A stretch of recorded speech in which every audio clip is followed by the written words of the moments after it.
রেনা চাকরির পক্ষ থেকে সবাইকে স্বাগতম। আজকের এই ভিডিও দেখাবো কিভাবে আনসার ভিডিওতে আবেদন করবেন আপনারা নিজে ঘরে বসে। আচ্ছা, যাই হোক, বেশি কথা না বলে যে কোনো একটা ব্রাউজারে গিয়ে সার্চ দেবো, আনসার রিকোয়ারমেন্ট লিখে সার্চ দেবো। সার্চ দেওয়ার পর প্রথম ওয়েবসাইটে চলে যাবো। প্রথম ওয়েবসাইটে চলে যাওয়ার পর ওয়েট করেন, লোড নেবে।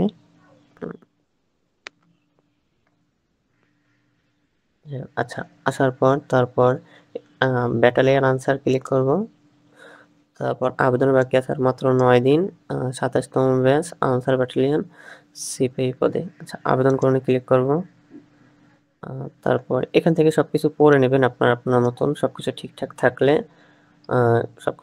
থাকলে আমি সকল তথ্য জেনে শুনে শর্ত মেনে আবেদন করছি এখানে ক্লিক করুন। তারপর জেলা দেবেন, আপনার যে জেলা সেই জেলা দেবেন। আমি আমার জেলা দিয়ে নিচ্ছি। 1 মিনিট। ওকে। তারপর ফোন নাম্বার আমি আমারটা দিচ্ছি। Just wait. আপনার ফোন নাম্বার দেবেন। অবশ্যই ফোনটা সাথে থাকবে। ফোনে ওটিপি এসএমএস যাবে, ইউজার আইডি আর পাসওয়ার্ড। ওকে, আমি আমার নাম্বার দিছি। তারপর জাতীয় পরিচয়পত্র নাম্বার দিয়ে নিই। 1 মিনিট। 2730447। অবশ্যই সবার জাতীয় পরিচয়পত্র থাকতে হবে, তাছাড়া আবেদন গ্রহণযোগ্য নয়। 17 ওকে, ঠিক আছে। তারপর পে উইথ ক্লিক করলাম।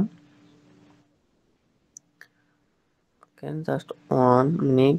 তারপর মোবাইল ব্যাংকিং আপনি বিকাশ, রকেট, নগদ, বিকাশ, নগদ যে কোনোটার মাধ্যম থেকে পেমেন্ট করতে পারেন। আমি বিকাশ থেকে পেমেন্ট করছি। বিকাশ ক্লিক করলাম।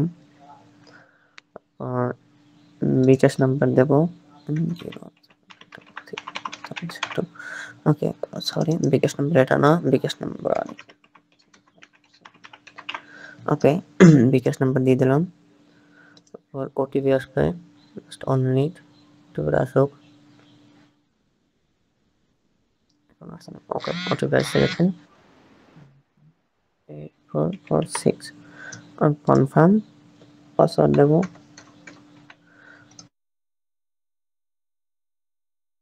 কনফার্ম।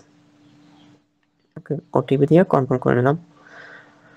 Verification successful. তারপর এখানে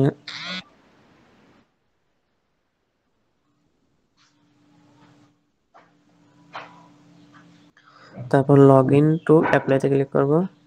তারপর সার্কেলে ক্লিক করব। 27তম সিটে এটা ক্লিক করব।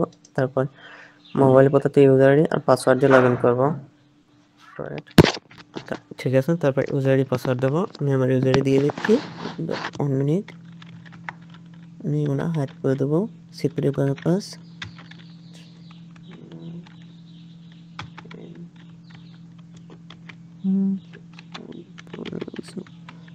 পাসওয়ার্ড। ওকে, তারপর পাসওয়ার্ড দেওয়া হয়ে গেলে ক্যাপচা দেব। ক্যাপচা দিয়ে লগ ইনে ক্লিক করব। সেভ করা লাগবে না। তারপর অ্যাপ্লাই না। তারপর এখানে অটোমেটিক সব কিছু এসে গেছে। ওদের নাম, ইউজার আইডি এসে গেছে। আবেদন প্রকাশের তারিখ, ওটা তো আবেদন প্রকাশের যে তারিখ ওই তারিখ। তারপর ব্যক্তির জাতীয় পরিচয়পত্র নম্বর এসে গেছে অটোমেটিক আগে দিয়েছে। আর তারপর হচ্ছে কোটা নির্বাচন যদি থাকে। তারপর জন্ম তারিখ দিতে হবে। সার্টিফিকেট জন্ম তারিখ দেবো।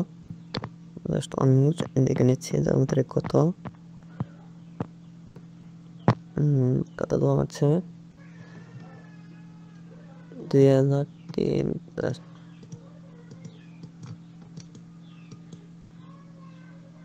2003।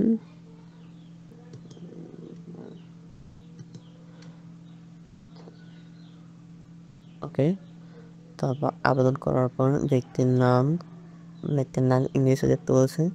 অবশ্যই সার্টিফিকেট যেগুলো আছে হুবহু সেভাবে লিখবেন। জাস্ট 1 মিনিট, আমি ব্যক্তির নাম লিখছি। Just wait.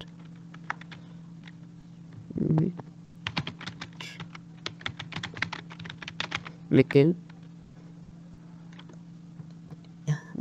আবেদনকারীর নাম, ব্যক্তি না, তো আবেদনকারী বাংলায় বলছেন, বাংলা লিখে দিচ্ছি। আচ্ছা, তারপর আবেদনকারীর পিতার নাম আমরা বাংলা লিখে দিতে পারি, কোনো সমস্যা নেই।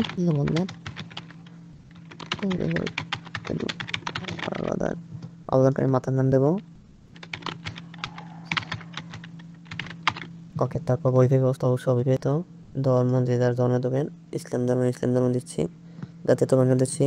তারপর দৃষ্টি শক্তি শিখ দেবে, শিখ দেবেন অবশ্যই। তারপর উচ্চতা 1 দেবেন।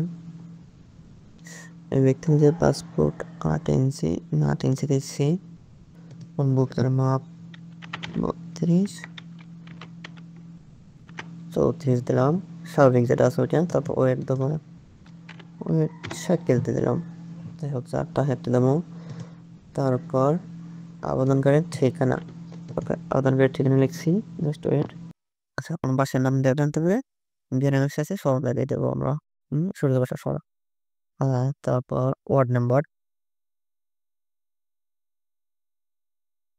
তারপর ওয়ার্ড দেবেন। ওয়ার্ড নাম্বার লিখছি। তারপর ডাকঘর, লিখছে পোস্ট কোড, বিভাগ যে যার বিভাগে দেবেন, জেলা, থানা, সবকিছু ঠিকঠাক থাকলে তারপর এখান থেকে আবার সেম টু সেম কপি করে দেবো। স্টেটের সেম হইলে আমার যাতে সেম ঠিকানা সবকিছু তার জন্য সব সেম দিয়ে দিলাম, কপি পেস্ট করে। আচ্ছা, তারপর শিক্ষাগত যোগ্যতা যে ধরনের পরীক্ষার নাম তাই দেবেন। আচ্ছা, তারপর এর পরীক্ষার নাম, এই যে তো মাদ্রাসা পাস করছে, দাখিল, দাখিল দিচ্ছি। তারপর বিষয় দিচ্ছি, বিষয় জায়গায় জেনারেল দেবো। শিক্ষা যে প্রতিষ্ঠান পড়ছে সে প্রতিষ্ঠানের নাম দেবো, পাশের সং দেবো, বোর্ড দেবো, জিপিএ দেবো। তারপর যদি ইন্টার পাস করে থাকে বা এইচএসসি পাস করে থাকে তাহলে 1 দেবো, তো সে ইন্টার পাস আছে, 1 দিয়ে। তারপর এইচএসসি সাবজেক্ট দেবো, প্রতিষ্ঠানের নাম দেবো, পাশের সন, বোর্ড, জিপিএ এবং দিয়ে বছরের মাধ্যম, মোবাইল নাম্বার অটোমেটিক আসছে, ইমেল আইডি যদি থাকে থাকলে দেবেন, না থাকলে নাই। বিকল্প ফোন নাম্বার দিলে দিতে পারেন। আর অতিরিক্ত যোগ্যতা যদি থাকে দিবেন, না থাকলে নাই। তারপর ছবি আপলোড করবেন, ছবি আপলোড করে নিচ্ছি 250 তারপর সিগনেচার আপলোড করবেন 300/100। তারপর বর্ণিত শর্তাবলীতে ক্লিক করব, ক্যাপচা দিয়ে সাবমিট অ্যাপ্লিকেশনে ক্লিক করব। তারপর পিডিএফ ফর্ম আসবে, পিডিএফ ফর্ম দেখে যদি সবকিছু ঠিক থাকে তাহলে সাবমিট বাটনে ক্লিক করে দেব। ওকে, সব ঠিকঠাক থাকলে সাবমিট বাটনে ক্লিক করে দেবে, আবেদন কমপ্লিট। আবেদন প্রিন্ট করে রেখে দেবেন অথবা পিডিএফ কপি রেখে দিতে পারেন।